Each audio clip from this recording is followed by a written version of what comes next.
తదుపరి రాశి కుంభరాశి. ఈ డిసెంబర్ నెలలో కుంభరాశి యొక్క గ్రహస్థితులు ఎలా ఉన్నాయి, ఆ పరిహారాలు, ప్రభావాలు, సూచనలు చూద్దాం. ముందుగా గ్రహస్థితులు చూసినట్టయితే కనుక శని భగవానుడు మీ రాశిలోనే వక్రగతిలో ప్రయాణం చేస్తున్నాడు.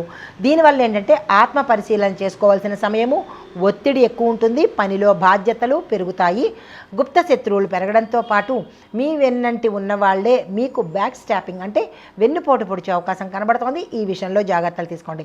అయితే గురువు మేషరాశిలో 3వ స్థానంలో ఉండడం వల్ల ధైర్యము, కమ్యూనికేషను, ఆత్మవిశ్వాసము పెరిగే అవకాశము ఎక్కువ కనబడుతోంది. తర్వాత రాహు మీనరాశిలో 2వ స్థానంలో సంచారం చేస్తున్నాడు. దీనివల్ల ఆర్థిక ఒత్తిడి, అనుకోని ఖర్చులు ఎక్కువ వచ్చే అవకాశం కనబడుతోంది. కేతువు కన్యా రాశిలో 8వ స్థానంలో సంచారం చేస్తున్నాడు. దీనివల్ల ఏంటంటే రహస్య విషయాలు బయటకు వచ్చే అవకాశం ఉంది, అంతర్గతంగా భయం వస్తుంది, హెల్త్ విషయంలో జాగ్రత్తలు తీసుకోవాలి. కుజుడు వృశ్చిక రాశిలో 10వ స్థానంలో సంచారం చేయడం వల్ల కెరియర్లో ఇబ్బందులు, ఆగ్రహము, ప్రగతి లేకపోవడము, ఒత్తిడి పెరగడము ఇవి జరుగుతాయి. బుధుడు ధనస్సు రాశిలో, మకర రాశిలో 11వ, 12వ స్థానాలలో ఉండడం వల్ల లాభాలలో అప్ అండ్ డౌన్స్ వచ్చే అవకాశము కనబడుతోంది. శుక్రుడు మకర రాశిలో 12వ స్థానంలో సంచారం చేయడం వల్ల అధిక ప్రయాణాలు, అధిక ప్రమాదాలు, అధిక ఖర్చులు వచ్చే అవకాశం కనబడుతోంది. సూర్యుడు ధనస్సు రాశిలో 11వ స్థానంలో ఉండడం వల్ల లాభాలు, మిత్రుల యొక్క సహాయము కనబడుతోంది. మొత్తంగా ఈ రాశిలో ఉండేవారికి విద్యార్థులకు చూసుకున్నట్టయితే కనుక చదువులో దృష్టి తారుమారయ్యే అవకాశాలు ఎక్కువ కనబడుతున్నాయి, కాన్సన్ట్రేషను తగ్గే అవకాశాలు ఉన్నాయి. శాస్త్రీయ, టెక్నికల్ అంటే సైంటిఫిక్గాను టెక్నికల్ రంగాల్లో చదువుతున్న వాళ్ళకి మంచి జరిగే అవకాశం కనబడుతోంది. హైయర్ ఎడ్యుకేషన్కి అప్లై చేసిన వారికి ఒత్తిడితో కూడినటువంటి శాంక్షన్ అయ్యే అవకాశం ఉంది. అంటే చాలా స్ట్రెస్ తీసుకుంటేనే కానీ మీకు ఆ పని జరగనట్టుగా గోచరిస్తోంది. కాంపిటేటివ్ ఎగ్జామ్స్కి ఎవరైతే ప్రయత్నం చేస్తారో వారికి చేస్తారు కానీ ఫోకస్ ఉండదు, ఆరోగ్యం జాగ్రత్త. అంటే ఎగ్జామ్కి వెళ్ళలేని పరిస్థితి, ఎగ్జామ్లో ఫోకస్ చేయలేని పరిస్థితి కూడా కనబడుతుంది. అది సలహా ఏంటంటే మీ యొక్క చదువు ప్లాన్లో మార్చకుండా అలాగే ఉంచే ప్రయత్నం చేసుకోండి. తర్వాత కెరియర్ పరంగా, జాబ్ పరంగా చూసినట్టయితే కనుక 10వ స్థానంలో కుజుడు ఉండడం వల్ల ఇటు డెవలప్మెంట్ కనబడుతోంది, ప్లస్ మనకి ఒత్తిడి, ఈ రెండు కూడా గోచరిస్తున్నాయి. పని ఎక్కువగా ఉండడము, డెడ్లైన్స్ని రీచ్ అవ్వలేని పరిస్థితి కనబడుతోంది. అంటే మీకు టార్గెట్స్ ఉంటాయి, ఆ టార్గెట్స్ని రీచ్ అవ్వలేక స్ట్రెస్ తీసుకునే అవకాశం ఎక్కువ కనబడుతోంది. అయితే కొత్త ప్రాజెక్టులు వస్తాయి కానీ మానసికంగా ఒత్తిడి గురి అవ్వాల్సిన పరిస్థితి ఏర్పడుతోంది. మీ కృషిని పై అధికారులు గుర్తిస్తారు కానీ కొంత ఇబ్బందికరంగా ఉండే అవకాశం కనబడుతోంది. సహోద్యోగులతో భేదాభిప్రాయాలు రావడము, తగాదాలు రావడము, కొంత వెనక్కి వెళ్ళే అవకాశం కూడా ఎక్కువ కనబడుతోంది. మొత్తం మీద కష్టపడితేనే ఫలితం వస్తుంది అన్నట్టుగా ఈ నెల ఉండబోతోంది. అయితే ఐటీ రంగంలో చూసినట్టయితే కనుక కొంత మైగ్రేషన్స్ రావడము, అంటే స్థానచలనాలు కనబడుతున్నాయి. పనిలో డెవలప్మెంట్ అనేది మిశ్రమంగా గోచరిస్తోంది. ఆన్సైట్ ఛాన్సెస్ 50-50గా ఉన్నాయి, రావచ్చు రాకపోవచ్చు. అయితే బడ్జెట్ అప్రూవల్స్ కూడా మీకు ఆలస్యంగా జరిగేందుకు అవకాశాలు ఉన్నాయి. వర్క్ ప్రెషర్ ఎక్కువగా ఉంటుంది కానీ రికగ్నిషన్ అయితే మాత్రము, అంటే గుర్తింపు అయితే మాత్రం వచ్చే అవకాశం ఉంది. టెక్నికల్గా లీడ్ తీసుకునే వాళ్ళు, ప్రాజెక్ట్ మేనేజర్సు, అలాంటి వాళ్ళకి టీంతో కొన్ని ఇబ్బందులు వచ్చే అవకాశం ఉంది. జాగ్రత్తగా సమన్వయంగా పరిష్కరించుకోండి. అయితే వ్యాపారస్తులకు చూసుకున్నట్టయితే కనుక భాగస్వామ్య వ్యాపారాల్లో మిస్అండర్స్టాండింగ్స్ రావడము, గొడవలు రావడము, విడిపోవడము జరిగే అవకాశం కనబడుతోంది. కొత్త పెట్టుబడులు అస్సలు పెట్టకండి ఈ నెలలో. అయితే 2వ స్థానంలో రాహు ఉండడం వల్ల ఫైనాన్స్ ఫ్లో కొంచెము ఫ్లక్చుయేట్ అవుతుంది, అంటే అటు ఇటుగా ఉంటుంది, రావచ్చు రాకపోనువచ్చు.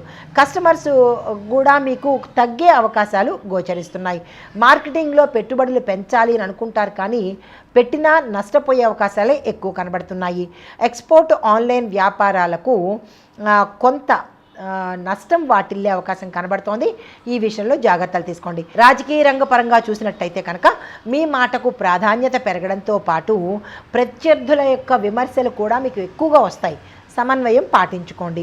ప్రజలతో డైరెక్ట్గా ఇంటరాక్ట్ చేస్తే గౌరవం వచ్చే అవకాశం కనబడుతోంది.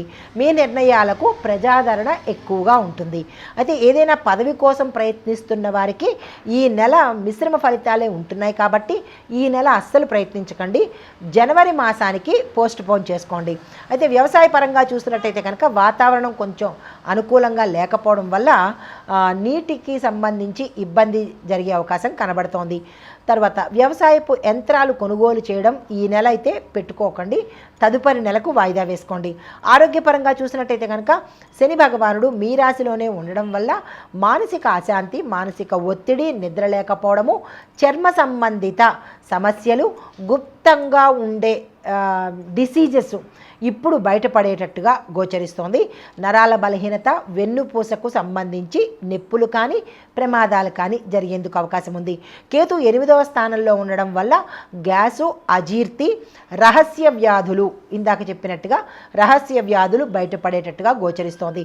అదే ప్రత్యేక జాగ్రత్త ఏంటంటే కనుక డిసెంబరు చివరి రోజుల్లో అనగా 29, 30, 31 ఈ రోజుల్లో కొంచెం విపరీతమైన ఒత్తిడి ఉండడము, అనారోగ్య సూచనలు కనబడుతున్నాయి. వాతావరణము, ప్రయాణాలు చూసుకున్నట్టయితే ప్రయాణాలు ఖర్చులు ఎక్కువ అవుతాయి, ఆలస్యాలు అవుతాయి.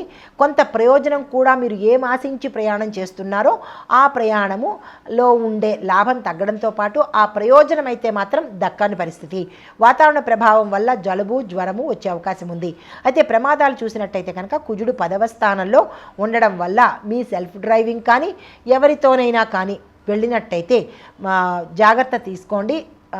యాక్సిడెంట్స్ అయ్యే అవకాశాలు ఉన్నాయి. లేదా ఎత్తుమించి పడ్డం కానీ, మెట్ల మించి పడ్డం కానీ, ఉన్న స్థానంలో పడ్డం కానీ, అంటే పడిపోవడం అనేది ఎక్కువగా గోచరిస్తోంది. పని ప్రదేశంలో అప్రమత్తంగా ఉండే ప్రయత్నం చేసుకోండి. నీటిలోకి దిగి పని చేసేవారు జాగ్రత్తగా ఉండే ప్రయత్నం చేసుకోండి. అయితే కుటుంబపరంగా చూసుకున్నట్టయితే కుటుంబాల్లో చిన్న చిన్న తగాదాలు రావడము, విడిపోయే పరిస్థితి, భార్యాభర్తలు కావచ్చు, తల్లిదండ్రులు కావచ్చు, తల్లి బిడ్డలు కావచ్చు, విడిపోయే పరిస్థితి గోచరిస్తోంది. జీవిత భాగస్వామి యొక్క ఆరోగ్యం పట్ల జాగ్రత్తలు తీసుకునే ప్రయత్నం చేయండి. పిల్లల చదువులో పురోగతి గోచరిస్తోంది. కొంత అనుకోని ఖర్చులు రావడం వల్ల దాంపత్యంలో ఒత్తిడి పెరిగే అవకాశం కనబడుతోంది. మీ ఇంట్లో పెద్దల యొక్క ఆరోగ్యం మీద దృష్టి పెట్టే ప్రయత్నం చేసుకోండి. అయితే మీకు చెప్పదగిన పరిహారాలు, శని భగవానుడి కోసము నల్ల నువ్వుల దీపం వెలిగించడంతో పాటు పేదలకు నల్లని వస్త్రాలను దానంగా ఇచ్చుకున్నట్టయితే మంచి జరిగే అవకాశం కనబడుతోంది. తర్వాత రాహుకేతు శాంతి చేయించుకోండి.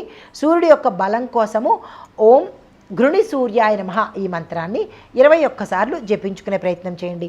అయితే ఓవరాల్గా ఈ కుంభరాశి వారు ఈ మాసమంతా జపించవలసిన మంత్రము ఓం ప్రాం ప్రీం ప్రౌం సహ శనేశ్వరాయ నమః ఈ మంత్రాన్ని 27 సార్లు ప్రతిరోజు జపించుకున్నట్టయితే కనుక మంచి జరిగే అవకాశం కనబడుతోంది. ఇది ఈ రాశిలో ఉండే వారికి గోచార రీత్యా చెప్పదగినటువంటి గ్రహస్థితులు, ఫలితాలు, ప్రభావాలు, సూచనలు. నమస్తే.